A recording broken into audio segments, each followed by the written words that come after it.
الحمد لله نحمده ونستعينه ونستغفره ونؤمن به ونتوكل عليه ونعوذ بالله من شرور أنفسنا ومن سيئات أعمالنا من يهده الله فلا مضل له ومن يضلله فلا هادي له ونشهد أن لا إله إلا الله وحده لا شريك له ونشهد أن محمدًا عبده ورسوله أما بعد فأعوذ بالله من الشيطان الرجيم بسم الله الرحمن الرحيم قل إن كنتم تحبون الله فاتبعوني يحببكم الله ويغفر لكم ذنوبكم والله غفور رحيم صدق الله العظيم.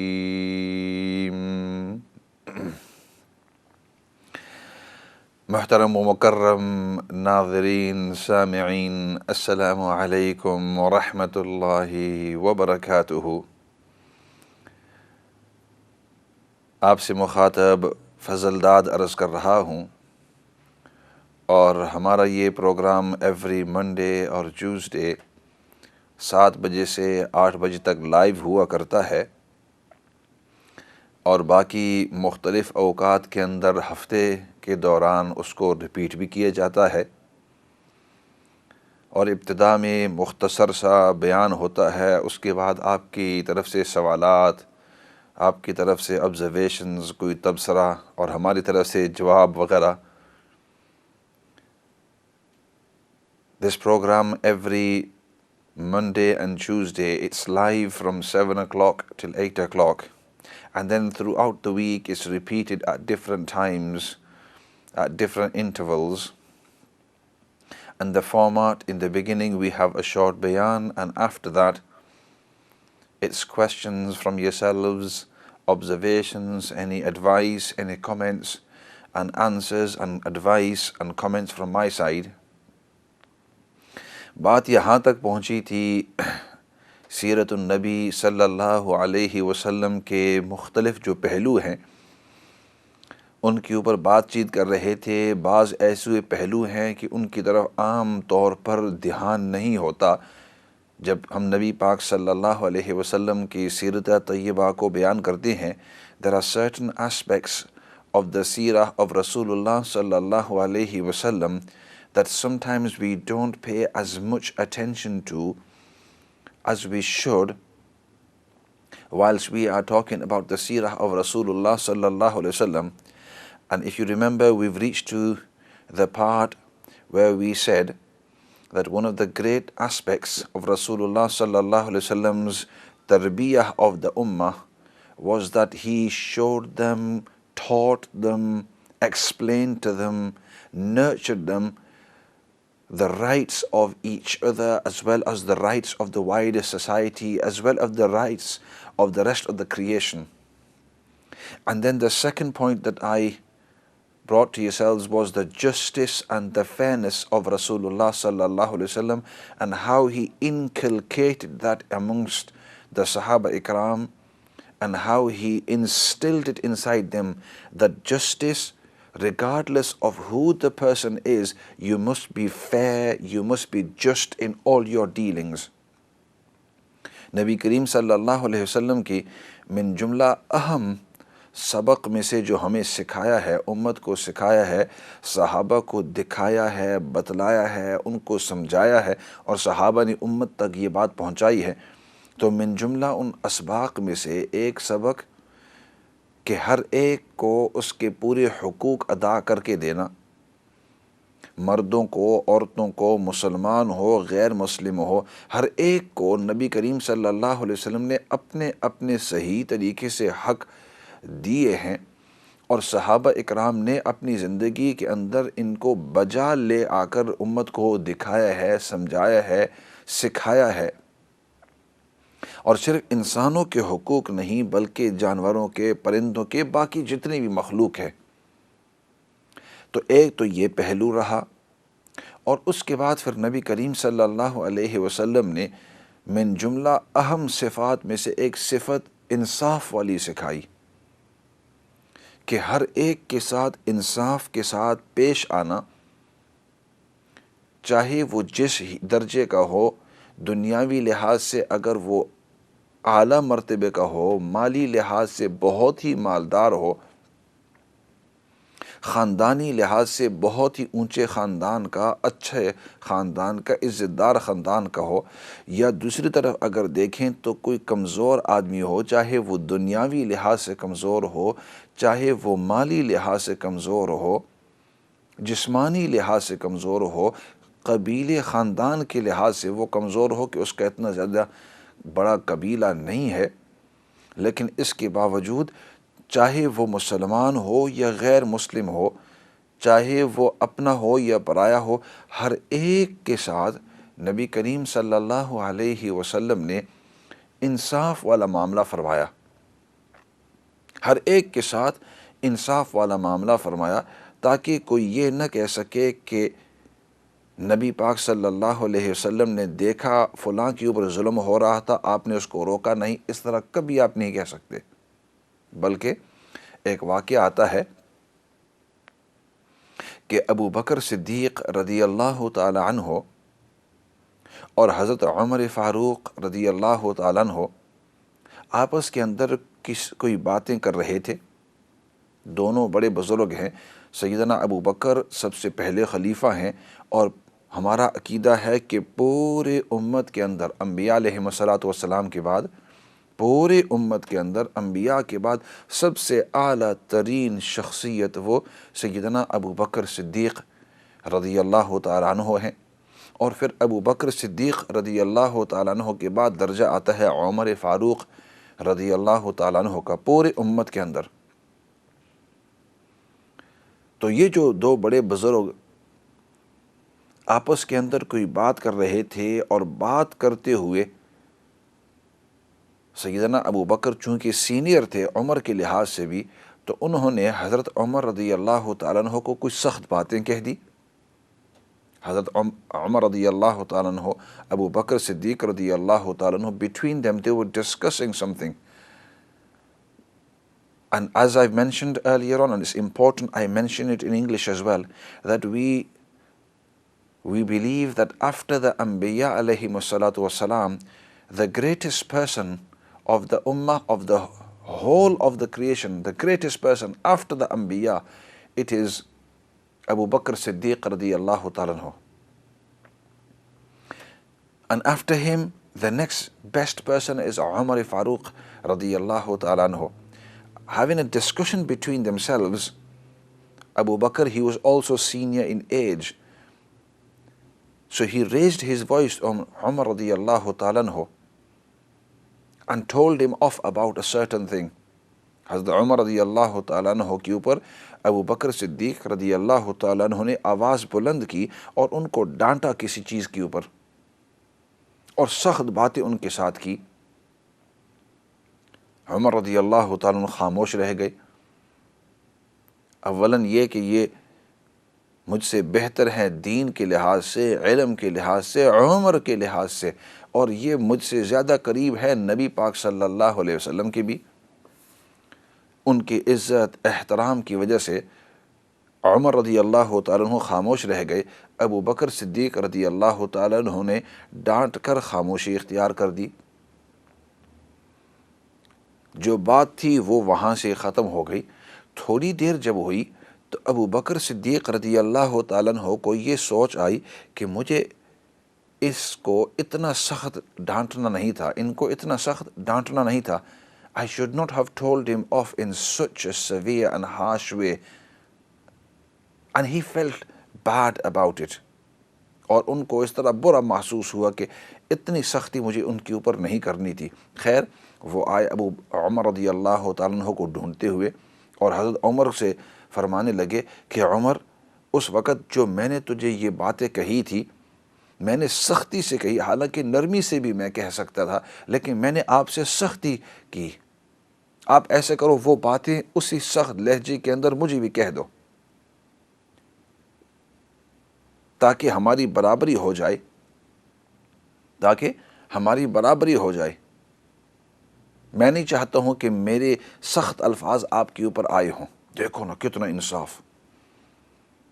عمر رضی اللہ تعالیٰ عنہ فرمانے لگے کہ آپ میرے بزرگ ہیں، مجھ سے بڑے ہیں، you are much older than me, مجھ senior than me in every aspect, اور میں تمہیں یہ واپس اس طرح کہنے والا نہیں ہوں۔ بزرگ تھے، وہ کہنے لگے نہیں تجھے مجھے واپس کہنا ہی ہوگا۔ مجھے تسلی نہیں ہو رہی کہ میں نے آپ کو اس طرح ڈانٹا ہے۔ اللہ اکبر، کتنے بہترین انداز کے اندر ان کی اس طرح کی سوچ تھی۔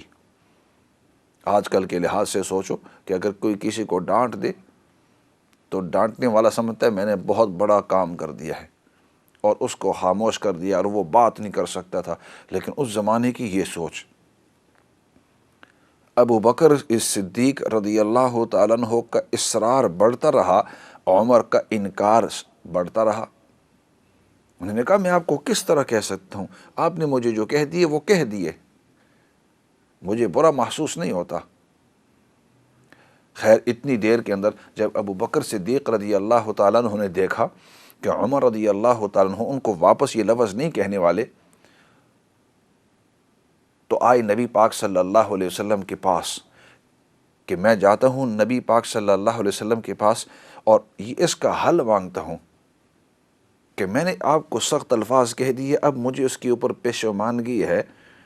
I feel bad about it and I shouldn't have said it and you are not saying it back to me. And Umar said, I can't say those strong words and harsh words back to you.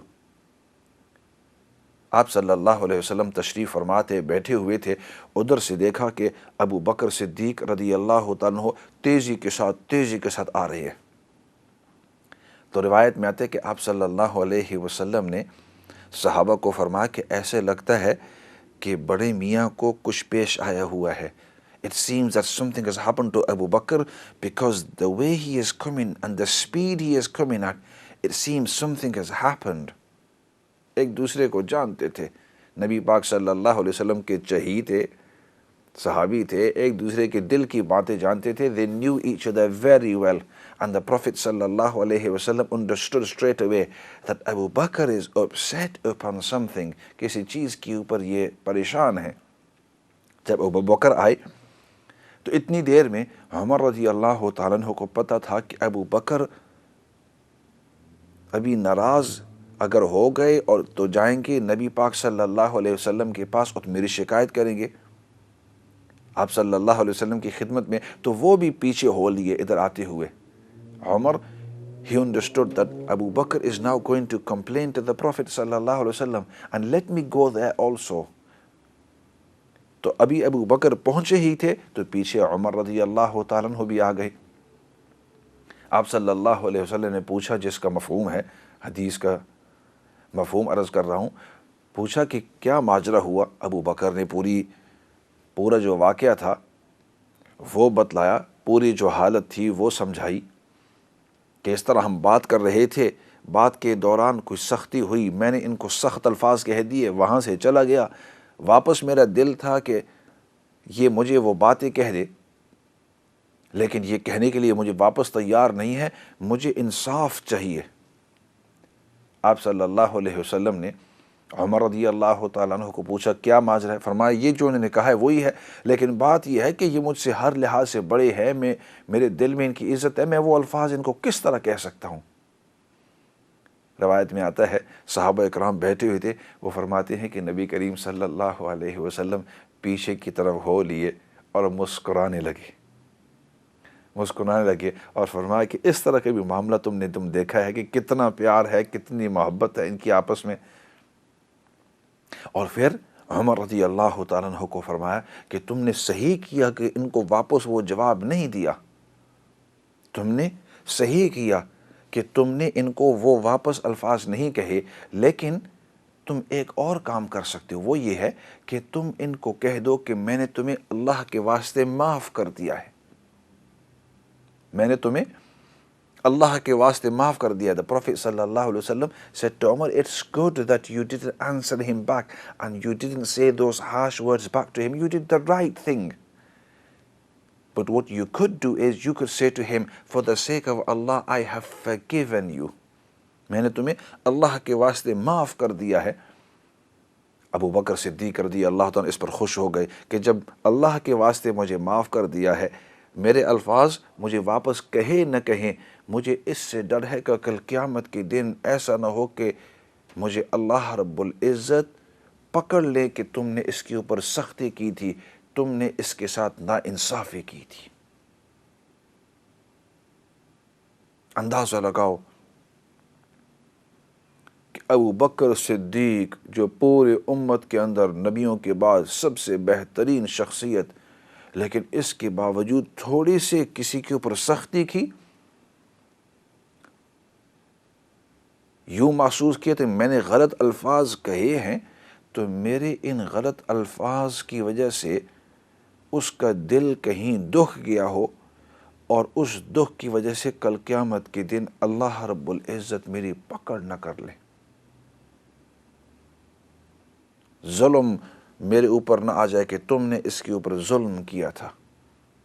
میں چاہتا ہوں کہ میرے تمام معاملات کے اندر میں انصاف کرتا رہا، کسی کے اوپر ظلم کسی حالت کے اندر نہیں کیا.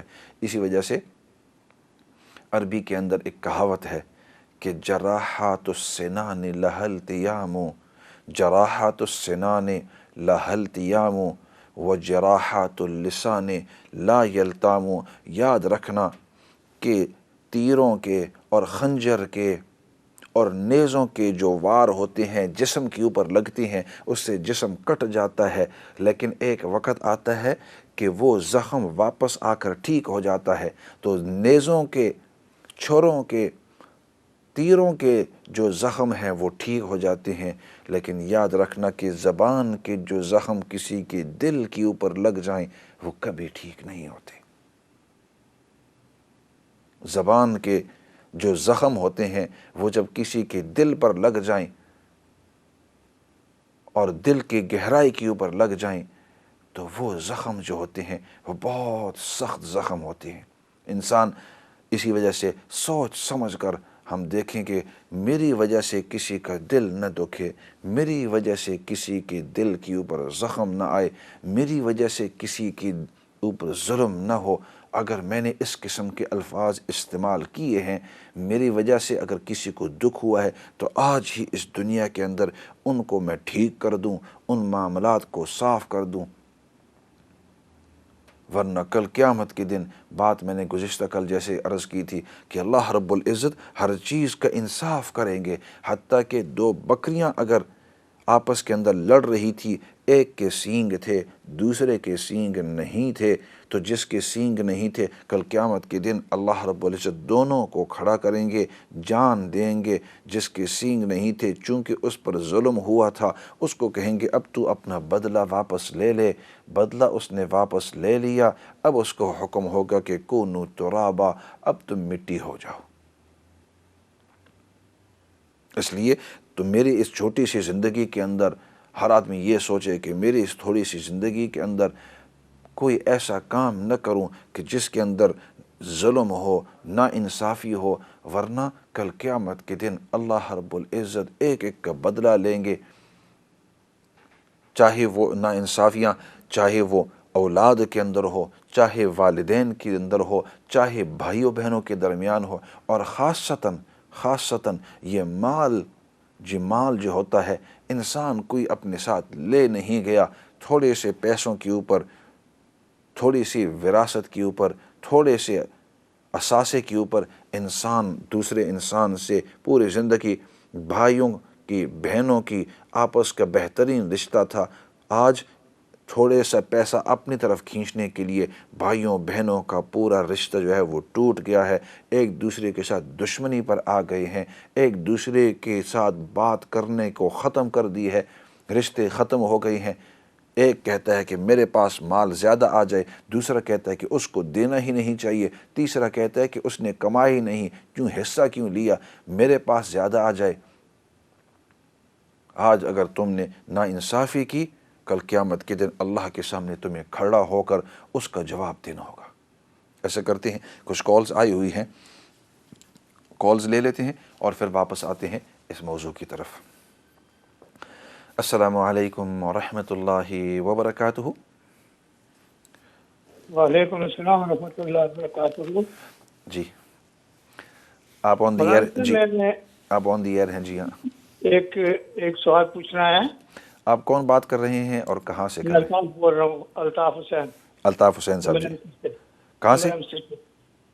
الطاف حسین کہاں سے بات کر رہے ہیں؟ MLM سے۔ ٹھیک ہے ٹھیک ہے، اب سمجھ میں آگے۔ جی یہ دیکھا گیا ہے کہ آج کل جو 3-4 جنازے پڑھائے جاتے ہیں، جی جی، یہ ٹھیک ہے یا کہ یہ ابھی نئے دیکھے گئے ہیں؟ پہلے تو ایک ہی جنازہ ہوتا تھا، پھر دوسری ملک میں جا کے پڑھتے تھے، جی جی جی، ایک ہی جگہ میں 3-4 پڑھائے جاتے ہیں۔ ٹھیک ہے انشاءاللہ، سنتے رہے دیکھتے رہے۔ یہ کوئی خاص وجہ تھی کہ ان کو 3 دفعہ یا 4 دفعہ پڑھایا گیا، یا کوئی خاص وجہ ویسی ہی؟ وجہ تو یہی ہے، کہتے ہیں کہ کورونا ہے، جس کی وجہ سے مطلب آدمی تھوڑے آتے ہیں، الاؤڈ نہیں ہے، اس لیے وہ 3-4 دفعہ پڑھا لیتے ہیں۔ ٹھیک ہے انشاءاللہ، سنتے رہیں دیکھتے رہیں اور پھر انشاءاللہ اس کے اوپر عرض کریں گے۔ اگلی کال کی طرف جاتے ہیں جی۔ السلام علیکم ورحمۃ اللہ وبرکاتہ۔ وعلیکم السلام ورحمۃ اللہ وبرکاتہ۔ مولانا صاحب، میں نے یہ پوچھا ہے کہ جب کوئی مسلمان فوت ہوتے ہیں تو ہم انا للہ و انا الیہ راجعون پڑھتے ہیں، ٹھیک ہے، اور اگر کوئی غیر مذہب کے لوگ ملک کے فوت ہو جائیں تو اگر ہمیں پتہ چلے تو کیا ان کے لیے بھی یہ پڑھنا چاہیے؟ آخری بات آپ کی سمجھ نہیں آئی کیونکہ آپ کہ جو غیر مذہب کے لوگ ہیں، اگر ان میں سے کوئی فوت ہو جائے اچھا، تو ان کے لیے بھی پڑھنا چاہیے کہ نہیں؟ ٹھیک ہے انشاءاللہ، سنتے رہیں دیکھتے رہیں تو ضرور انشاءاللہ اس کے اوپر بھی عرض کروں گا۔ وعلیکم السلام ورحمۃ اللہ۔ السلام علیکم ورحمۃ اللہ۔ اگلی کال ایسا لگتا ہے کہ ڈراپ ہو گئی ہے، اس کے بعد والے کال کی طرف جاتے ہیں۔ السلام علیکم ورحمۃ اللہ، یا ایسے کرتے ہیں یہ ایک سوال کا جواب دے دیتے ہیں، پھر بریک کا وقت آ جائے گا، بریک کے بعد باقی کالز لے لیتے ہیں۔ آپ نے سوال کیا کہ آج کل 2 3 جنازے ہوتے ہیں تو آیا جنازہ ایک سے زائد کرنا چاہیے یا نہیں؟ تو اس کا جواب یہ ہے کہ جنازہ ایک ہی ہوا کرتا ہے۔ ایک مرتبہ جنازہ ہو جائے تو دوبارہ آپ وہ جنازہ نہیں پڑھیں گے، سب سے پہلی بات تو یہی ہے۔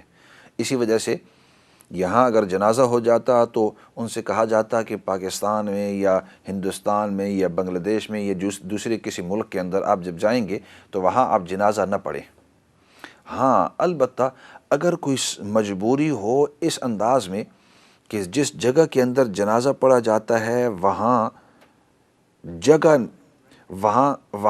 نہیں ہے، وہاں جگہ نہیں ہے، تو کچھ لوگوں نے وہاں جنازہ پڑھ کے پھر واپس آ گئے اور پھر اگلے آدمیوں نے جنازہ پڑھا، تو ہم یوں شمار کریں گے کہ وہ 2 3 جنازے نہیں ہوئے، بلکہ چونکہ وہ ایک ہی جنازہ ہے لیکن جگہ تھوڑی تھی، تھوڑی ہونے کی وجہ سے اس لیے آپ وہ دوبارہ پڑھتے ہیں۔ تو جگہ تھوڑی ہونے کی وجہ سے یا حکومت کی طرف سے کم آدمیوں کی وجہ سے اگر انہوں نے جنازہ دوبارہ پڑھا تو وہ الگ بات ہے، اس کی شریعت کے اندر کوئی گنجائش ہے۔ جیسے کہ اس کی مثال عرض کر دوں کہ ویسے تو عید نماز ایک ہی ہوتی ہے، ویسی نماز عید کی ایک ہی ہوتی ہے، لیکن چونکہ جگہ کم ہے تو اس لیے آپ کہتے ہیں کہ ایک نماز 8:30 بجے، دوسری 9:30 بجے۔ اسی طرح آج کل جمعہ کا بھی مسئلہ کہ جمعہ ویسے ایک ہی ہوتا ہے، 2 جمعے نہیں ہوتے۔ ایسے کرتے ہیں بریک کی طرف جاتے ہیں، بریک کے بعد واپس آ کر اس کی تھوڑی سی تفصیل عرض کریں گے۔